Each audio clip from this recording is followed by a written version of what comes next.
বাগানের বিরুদ্ধে ওস্তাদের মার দিতে চাইছে বেঙ্গালুরু এফসি। মোহনবাগান সুপার জায়ান্টের বিরুদ্ধে ঘরের মাঠে বেঙ্গালুরু এফসির ম্যাচ। কান্তিরাভা স্টেডিয়ামে 6 ম্যাচে সুনীল ছেত্রীরা অপরাজিত। মোহনবাগানের বিরুদ্ধে ম্যাচেও নিজেদের এই রেকর্ড বজায় রাখতে চাইছে বেঙ্গালুরু এফসি। মোহনবাগান সুপার জায়ান্টের বিরুদ্ধে ম্যাচ থেকেও পুরো 3 পয়েন্ট আশা করছেন বেঙ্গালুরু এফসির কোচ জেরার্ড জারাগোজা। ম্যাচের আগের সাংবাদিক সম্মেলনে তিনি বলেছেন, আমরা জিততে চাই। প্লে অফের দৌড় থেকে ছিটকে যাওয়ার পরেও আমাদের জন্য এই ম্যাচ গুরুত্বপূর্ণ। জেরার্ড জারাগোজা আরও বলেছেন, সমর্থকদের সামনে এই মরশুমে আমরা ঘরের মাঠে মাত্র একটি ম্যাচে হেরেছি। আমাদের হোম রেকর্ড বেশ ভালো। আমি বেঙ্গালুরু এফসির দায়িত্ব নেওয়ার পর থেকে আমাদের 4টি ক্লিন শিট রয়েছে। মোহনবাগান সুপার জায়ান্টের বিরুদ্ধে আমাদের লক্ষ্য তাই পুরো 3 পয়েন্ট।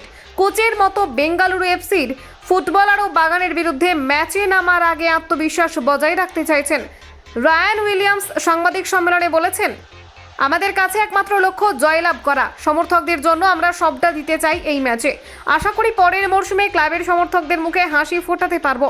আগামী মরশুমের জন্য আমরা সত্যিই মুখিয়ে রয়েছি। বেঙ্গালুরু এফসি ইতিমধ্যেই চলতি ইন্ডিয়ান সুপার লিগ থেকে ছিটকে গিয়েছেন। তাদের হারানোর কিছু নেই, কিন্তু মোহনবাগান সুপার জায়ান্টের কাছে এই ম্যাচ মাস্ট উইন।